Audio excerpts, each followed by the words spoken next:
Planet Crafter, the chill survival game set on an arid, dusty alien planet, has got a brand new update going live, adding a brand new rover as well as 2 new biomes. So I'm actually going to take a look at the actual vehicle. I jumped in, updated my game and showed off how to at least get it started. It does seem pretty cool. The biomes might take me a bit more of a while. I haven't got the most recent up-to-date save with all of the content in it, but the new creatures look pretty good as well. Planet Crafter came out of early access of course earlier on this year. It sold millions of copies during its run in early access, and so they've also announced today that they've got DLC incoming. Now Planet Crafter was pretty cheap as chips when it first launched in early access, something like only like £10. It's now like 20 quid, although it's got a discount at the moment. So I don't necessarily begrudge a decent bit of DLC for a great game, and they're going to be adding a new planet called the Humble Planet. They've said it's going to be relatively low and cheap price, and I kind of hope it is, but again, I don't mind if it is about $5, that would be a good one. And yes, I've switched between pound sterling and bucks there, but anyway, it does offer a glimpse into what they're expecting with this, about half the size of the current planet, and obviously give us a taste of starting fresh again, but with all new biomes. Of course, new fauna as well, and I really do hope they might add a little bit more of a gameplay loop into it, some sort of danger. Obviously I understand its strength of the game is it's a chill experience with only just dying from lack of food, water, etc. There's literally no creatures that will harm you in the game, but this would be a great opportunity to test and see if something like a DLC might add something like that and people might be interested. I don't want it to be turned into Starship Troopers, but yeah, some extra dangers would be good. Maybe that will be the case anyway with the new biomes looking a bit more deadly and beautiful. They definitely look really cool, and I'm definitely going to be buying it and checking it out. Planet Crafter is a really cool game. Didn't really warm to it at first, but once I started playing it and got really into it, it's super addictive.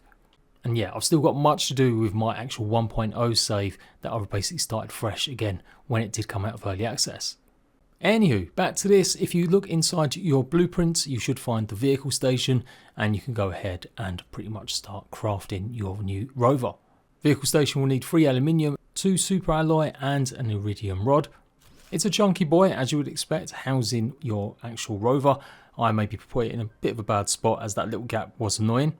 And then of course it will have its own interface that you can then go ahead and purchase upgrades. It's 2 rockets, uranium, some iron, silica and fabric to go ahead and actually make the rover itself. And yeah, it's pretty cool. Obviously this is a 1 to 10 player co-op game, so it's got seating for 2 players. I do believe if you carry on upgrading down the blueprint path, you will be able to unlock more. Not too sure why move forward is on a controller LT. That's like the most backward thing I've ever seen for a driving game. It's like universally always RT or R2, whatever you want to call it. So it did throw me a little bit, so don't judge my actual driving. And yeah, it didn't seem to be able to bounce over as many rocks as I thought. I just needed maybe a little bit more of a run up for this one. Is this worth it? It is pretty much an increase in your inventory and obviously getting back in a new style. If you're sick and tired of exploring some of the wrecks and not being able to get home with all of your loot, then this is definitely going to be the answer. Or especially if you want to move bases to a new location, absolutely this will make short work hopefully of any relocating. It's got just a bog standard chest at the back, but this can be upgraded, and this is where you obviously go and get your upgrades. And like I said, there's the 2 seats, but I assume this can be maybe increased. I didn't really take a good look at the rest of the blueprint path. As I said, this update, this version that I'm on at the moment, yeah, is lacking somewhat behind my other early access save. Has got equipment slots as you would expect, so I made the increase in that. I also went ahead and made the lights. And it's the usual kind of materials that you use to craft it, and then simply go and put the stuff inside. One thing I didn't make was the speed increase, as I don't have any zeolite again on this save just yet. But I want to see how early you could maybe get it. Also do get beacons for it as well, so you can not lose it. You can go ahead and grab the vehicle, making it even better, so you can just go to somewhere pretty normal, as it'd probably be quicker still using your jetpack at certain points, rather than trying to get up small cliffs and stuff.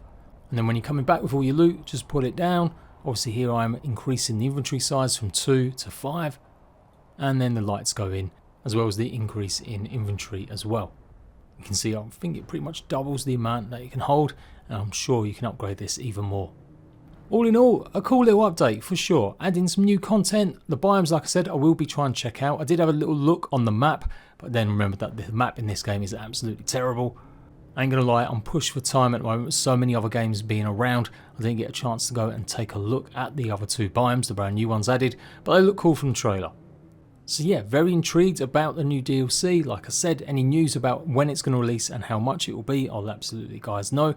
And at some point amidst the sea of all new releases and updates for so many survival games, I definitely want to make a big major return to Planet Crafter. Absolutely can't wait to see if it can come to console. Can't see any reason why not. Maybe the extra DLC will help fund that. Although they did sell quite a few million copies. And they're a relatively tiny team. I don't know if they really went mad employing a bunch of other people, but either way, doing good stuff, the little studio, making a good game and adding new content to it for a good price, I reckon. So there we go. Until next time, RATBAGGERS, I'll catch you for more survival games news, gameplay and guides. Laters.